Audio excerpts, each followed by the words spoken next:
In your 20 years as a business owner in the gem industry, what kind of trends have you seen or any changes in the industry? Wow, yeah, in since 1999, lots of changes.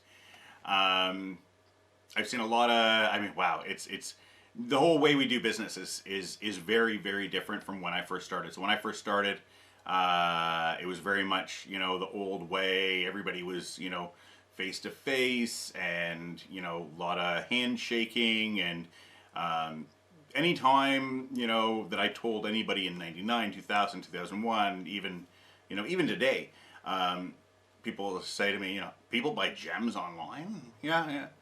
People buy like $20,000 plus gems online. Yeah, yeah. I made a necklace for somebody. It was a necklace and bracelet, earrings, ring, uh, set of 200 grand for somebody. For somebody actually who's in India. It was a $200,000 suite, and still never met the guy. He sent me $200,000 by bank wire, and I've still to this day never met him. I've done some video chat with him and whatnot. Um, so yeah, definitely lots of changes. Of course, the internet. Um, some other changes that are quite notable that people don't really think about are, and this is a big one, is in 21 years, what I've seen a massive shift in is who is creating the demand for gems. So, 21 years ago in 1999, we as dealers would tell jewelers, these are the best, this is what's good, and this is what's not good. And, right, so for sapphire, for example, you want a, rich, saturated gem, and the best colors are royal blue and cornflower blue and silky blue, and this is the best, and this is what you should want.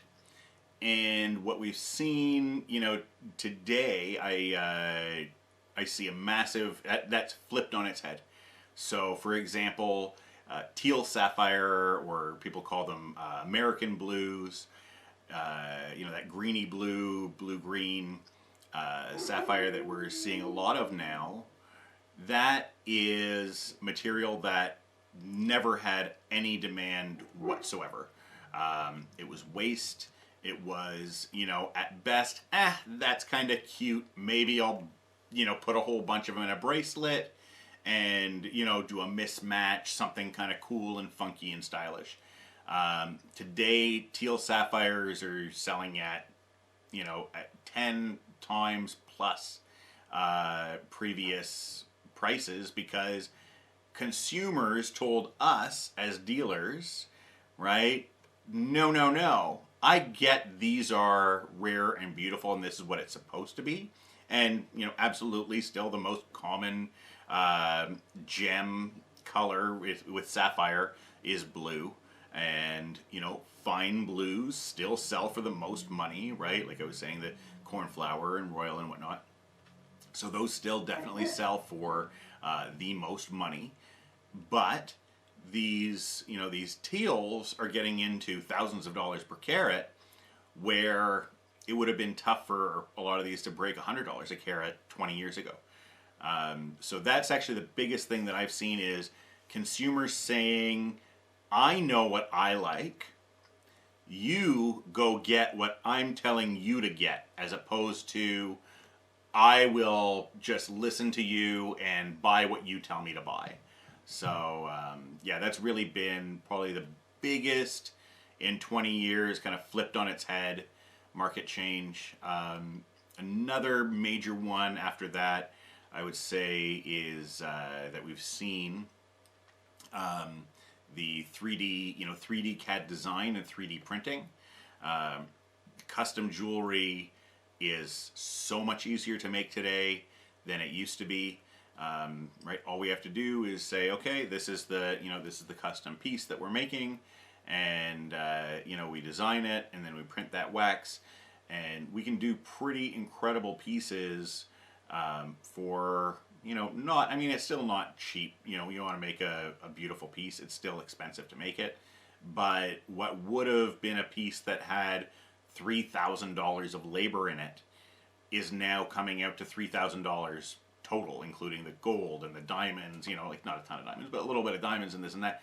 And we have these incredibly intricate pieces because we're able to make them in, you know, we're able to make them in a 3D CAD program and then print that wax, as opposed to needing, you know, a world-class artist who can carve that wax.